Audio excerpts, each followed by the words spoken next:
आसन किस प्रकार से सिद्धि किया जाता है, आसन सिद्धि कैसे प्राप्त होती है। अगर इस प्रकार से आप करते हैं तो आपको आसन सिद्धि ज़रूर प्राप्त होगी। जय माता दी। आज बात करेंगे पूजा पाठ मंत्र जाप करने के दौरान आसन लगाना क्यों ज़रूरी है, क्या महत्व है आसन का, आसन सिद्धि कैसे प्राप्त होती है, क्या हमारे आसन पे कोई और बैठ सकता है, आसन का रंग कैसा होना चाहिए। ऐसी बहुत सारी जानकारी आज मैं आपके लिए लेकर आई हूँ। वीडियो को पूरा देखें, स्किप कर करके ना देखें, नहीं तो आपको समझ में नहीं आएगा। और अगर आपको मेरी वीडियो पसंद आती हैं, वीडियो को शेयर करें, लाइक करें और कमेंट बॉक्स में कमेंट ज़रूर करें। कारण ये होता है आसन लगाने का कि जब भी आप मंत्र जाप करते हो, ध्यान करते हो, तो यदि आप बिना आसन लगाए डायरेक्ट धरती पर बैठ जाते हो, तो जो गुरुत्वाकर्षण होता है, यानी कि जो ग्रेविटी होती है, वो आप जितने भी जाप करते हो, ध्यान करते हो, तो जितनी भी एनर्जी आपके ऊपर गिरती है, वो सारी की सारी गुरुत्वाकर्षण अपने अंदर सोख लेती है, यानी कि अपने अंदर समा लेती है और आपके पास कुछ भी नहीं बचता। आपको पता है जब भी आप ध्यान करते हो, मंत्र जाप करते हो, तो आपके ऊपर जो भी एनर्जी गिर रही होती है, जो भी ऊर्जा गिर रही होती है, उसमें से जो एक्स्ट्रा एनर्जी होती है, जो आपकी बॉडी पर गिरती है, लेकिन जो एक्स्ट्रा एनर्जी होती है, एक्स्ट्रा ऊर्जा होती है, वो आपके आसन पर गिरती है और आपका आसन उसे सोख लेता है। आप कोई साधना करते हैं, कोई हैवी साधना कर लेते हैं और साधना के दौरान आप नेगेटिविटी को आकर्षित कर लेते हैं। तो देखिए कलयुग है, तो नेगेटिविटी हमारे चारों तरफ फैली हुई है, तो ज़्यादा करके साधना के दौरान, हैवी साधना के दौरान नेगेटिविटी आकर्षित हो जाती है। हमारी बॉडी में कुछ प्रॉब्लम होने लगती है, कुछ भी प्रॉब्लम, कोई भी दिक्कत शुरू हो जाती है। तो ऐसे में जब हम अपने आसन पर बैठते हैं ध्यान करने के लिए, मंत्र जाप करने के लिए, उस समय जो भी एक्स्ट्रा एनर्जी, जो भी एक्स्ट्रा ऊर्जा हमारे आसन पे गिरी होती है, वो एक्स्ट्रा एनर्जी हमारी बॉडी सोख लेती है और हमारी बॉडी में जो भी दिक्कत परेशानी हो रही होती है, जो भी प्रॉब्लम चल रही होती है, वो ठीक हो जाती है। अगर आपके पास आसन नहीं है, तो आप लाल या पीले कलर का टॉवल या फिर बेडशीट यानी कि चादर आप ले सकते हैं। आप उसका इस्तेमाल कर सकते हैं, फ़ोल्ड करके आप उसे बिछाएँ और उस पर ही आप ध्यान और मंत्र जाप करें। लेकिन आप इसका ध्यान रखें कि उसे फिर कोई और इस्तेमाल नहीं करेगा, कोई और नहीं छुएगा।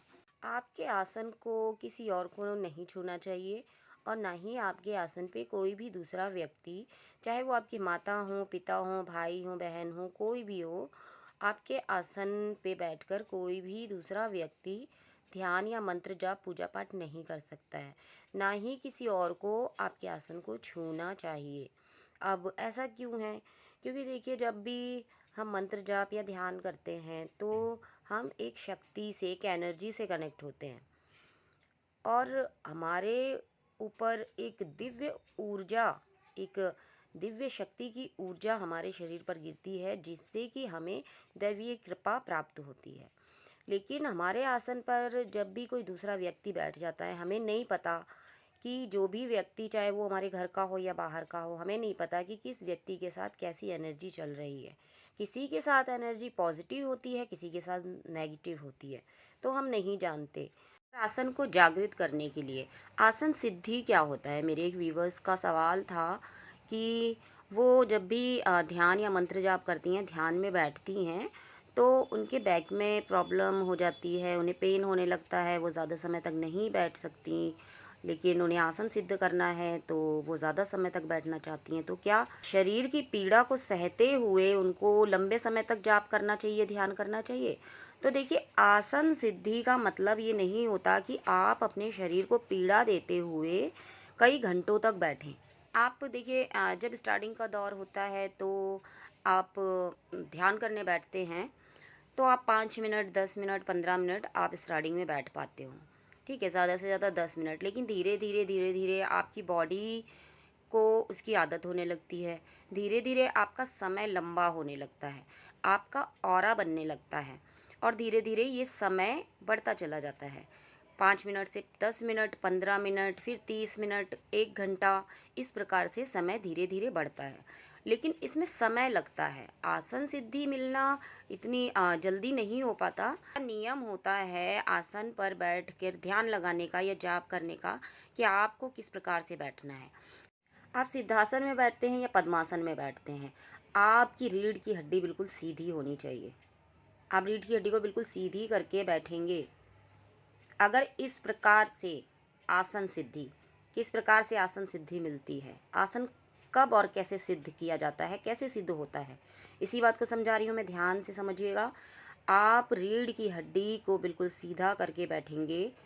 अब यदि आपको इतना समय हो गया है जाप करते करते, ध्यान करते करते, कि आपका टाइम ध्यान करने का या जाप करने का कम से कम 2 घंटे हो गए हैं, आप बिना किसी पेन के, बिना किसी पीड़ा के, बिना किसी विघ्न के, यानी कि आपकी बॉडी में कोई भी विघ्न नहीं हो रहा है, कोई पीड़ा नहीं हो रही है, किसी भी प्रकार की कोई प्रॉब्लम नहीं हो रही है, और आप ध्यान की अवस्था में चले जाते हैं या आप आराम से बैठकर मंत्र जाप करते हैं या ध्यान करते हैं और कम से कम 2 घंटे आप इस प्रकार से निकाल लेते हैं बिना किसी पीड़ा के, बिना किसी प्रॉब्लम के, बिना हिले डुले, तो समझ लीजिए कि आपका आसन सिद्ध हो गया है।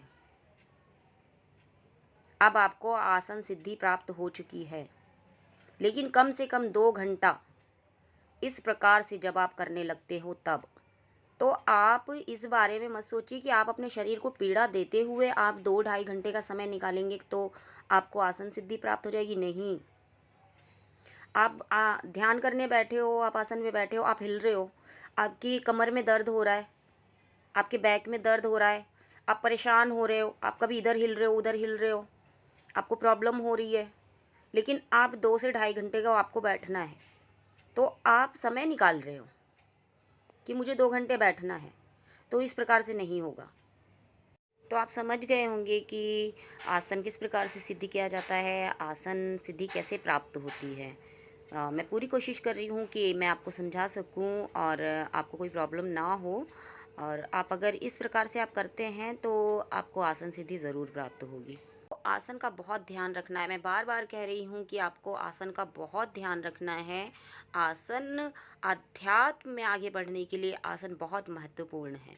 जिस प्रकार से एक ऊंची बिल्डिंग में चढ़ने के लिए सीढ़ी महत्वपूर्ण होती है, बिना सीढ़ी के, बिना लिफ्ट के आप ऊंची बिल्डिंग के चौथे, पांचवें माले में, 10वें माले में नहीं जा सकते। उसी प्रकार से अध्यात्म का द्वार यानी कि दरवाज़ा होता है आसन।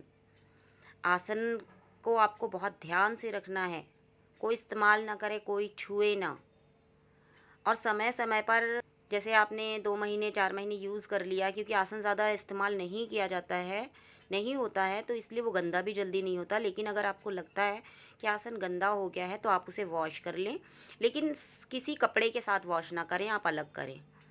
वॉश करने के बाद, सुखाने के बाद आप उस पर गंगा जल के छींटें ज़रूर दें। समय समय पर आप इस कार्य को ज़रूर करते रहें। जितना आप आसन का सम्मान करेंगे, शक्ति, एनर्जी उतनी ही तेज़ी के साथ आपसे कनेक्ट होगी और आप आध्यात्म में उतनी ही तेज़ी से आगे बढ़ेंगे। बहुत से लोग ऐसे हैं जिनको कोई प्रॉब्लम है, वो धरती पर नहीं बैठ पाते और वो चेयर पर, कुर्सी पर या बेड पे बैठकर ध्यान या जाप करते हैं। तो पहले तो मैं ये कह दूं कि यदि आप बेड पे बैठकर आसन लगाते हैं, ध्यान मंत्र जाप करते हैं, तो आप गृहस्थ का जो बेड हो, यानी कि पति पत्नी का यूज़ करा हुआ जो बेड हो, आप उस पर बैठ कर ना करें। अगर मंदिर के कमरे में आपने बेड लगा रखा है तो आप उसमें बैठ के कर सकते हैं, या फिर अलग से आपने ले रखा है अपने लिए तो आप उसमें बैठ के कर सकते हैं। चेयर पे बैठ के, कुर्सी पे बैठकर यदि आप ध्यान या जाप कर रहे हैं तो आपको 2 आसन यूज़ करना है। पहला आसन आप चेयर पे बिछाएंगे जिस पे आप बैठेंगे, और दूसरा आसन, अगर आप पैर नीचे करके बैठते हैं चेयर पे, तो आपके पैरों के नीचे रखना ज़रूरी है, ताकि धरती से आपका कोई भी संपर्क ना हो, कि एनर्जी, आपकी ऊर्जा, गुरुत्वाकर्षण अपने अंदर ना समाए। तो आपको इन बातों का ध्यान रखना है। उम्मीद करती हूँ कि मेरे द्वारा दी गई जानकारी आपको पसंद आई होगी और मैं समझा पाई होंगी, आप समझ सके होंगे। फिर मिलती हूँ किसी नए टॉपिक के साथ। जय माता दी।